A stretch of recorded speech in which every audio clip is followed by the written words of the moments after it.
Pessoal, vamos falar sobre duas pesquisas que saíram ontem que deram Bolsonaro em primeiro lugar. Olha que coisa curiosa, vamos entender o que está acontecendo nesse caso. Essas notícias foram sugeridas por funcionário da Escalou a Loba e mais um monte de gente. Obrigado aí ao pessoal que sugeriu as notícias. Obrigado a você que está assistindo o nosso vídeo. Se você gosta do nosso conteúdo, por favor, deixe o seu like e se inscreva aqui no canal, né? Pois bem, essa notícia aqui, essa pesquisa saiu na Rede TV News e mostra Bolsonaro com 45% das intenções de voto, Lula com 22% das intenções de voto e outros terceira via aqui em torno de 6% no final. O número de indecisos tem mais votos que o do Lula, né?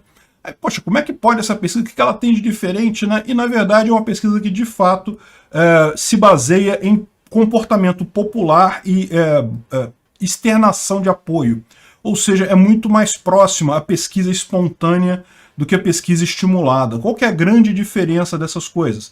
A pesquisa espontânea é quando você, o pesquisador pergunta para você em quem você vai votar para presidente, e você fala o nome da pessoa. A estimulada, ele mostra uma cartelinha para você com um monte de nomes, qual desses nomes aqui você vai votar para presidente. Isso faz uma diferença enorme. Por quê? Porque a pessoa que responde na pesquisa espontânea, ela tem muita convicção, ela sabe de política, ela sabe do resultado, ela sabe o que está acontecendo e está falando o nome do candidato que ela vai votar. Pode ser o Lula, pode ser o Bolsonaro, pode ser qualquer outro, né?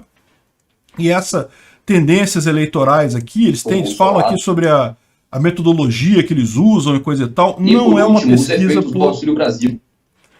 não é uma pesquisa por amostra de pergunta, de questionário. É justamente por monitorando manifestações de apoio na internet e na mídia tradicional entre os candidatos, né? Então achei bem interessante.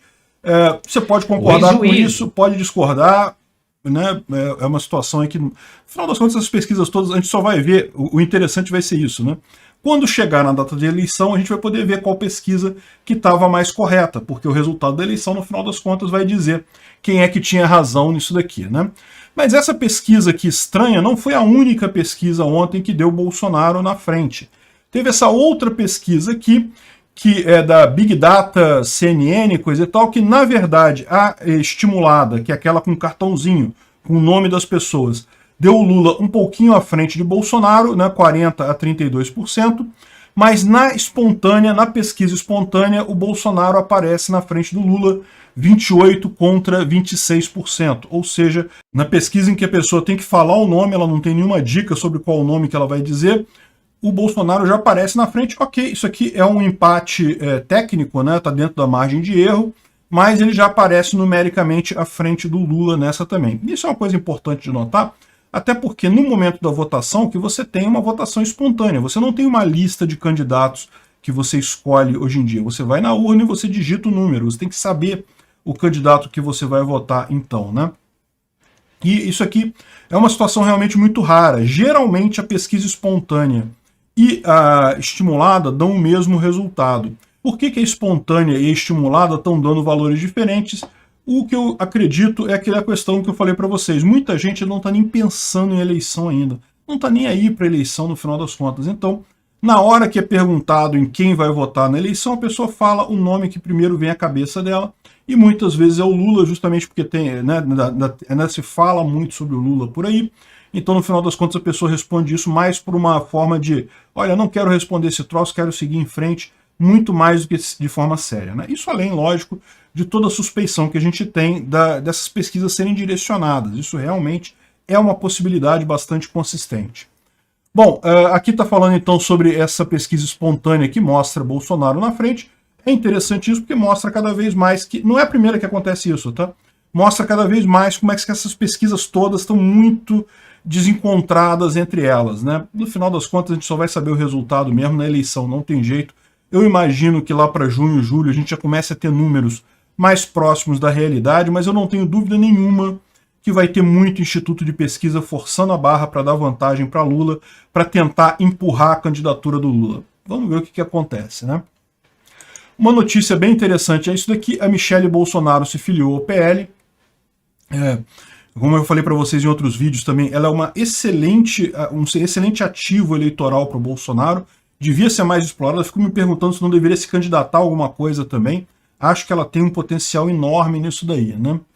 E um último assunto que vale a pena a gente falar aqui é sobre a história do Temer ser o candidato da terceira via. E isso é uma coisa perigosa, tá? O Temer é alguém que pode muito bem aglutinar o pessoal ali do centro e tirar pontos preciosos, tanto de Bolsonaro quanto de Lula, tá? O Temer, eu sei que muita gente não gosta do cara, muita gente critica o cara e coisa e tal, mas a verdade é a seguinte, o governo dele não foi um governo ruim, não, né? Sinceramente, só aquela reforma trabalhista que ele passou me pareceu excelente no final das contas. Então, sinceramente, acho que o Bolsonaro devia se preocupar com o Temer. Sim, existe esse risco no final das contas. Por isso que eu falei também, entre outras coisas, eu já falei para vocês que eu achava que o Temer era a pessoa ideal para ser o vice do Bolsonaro, ia dar toda uma visão de uma chapa mais de centro, menos radical e coisa e tal, mas Bolsonaro resolveu apostar em chapa com militar, né? Enfim, tem os motivos. Eu sei que o pessoal fica assim, mas aí, se fosse o Temer com o Bolsonaro, iam tirar o Bolsonaro, esquecendo que, meu amigo, não é fácil assim não. A Dilma caiu, o Temer conseguiu derrubar a Dilma porque o Brasil inteiro estava contra a Dilma. Não é a mesma coisa com o Bolsonaro. Se o Bolsonaro estiver fazendo um bom governo, não fizer tanta merda quanto a Dilma fez, no final das contas não tem esse negócio, o vice não consegue fazer nada se ele não quiser. Então eu acho que é o contrário, seria uma coisa muito positiva se o Bolsonaro usasse o Temer como vice dele, daria uma visão muito mais de centro. Mas esse barco já partiu, o Bolsonaro já cortou relações com o Temer, não vai por esse caminho, eu acho uma pena, mas aparentemente é isso que está acontecendo, né? Agora, Temer disse que não será candidato da terceira via, que não vai concorrer às eleições, que a candidata dele é a Simone Tebet e não sei o que lá. Enfim, o Temer não quer entrar nessa confusão aí dessa disputa eleitoral.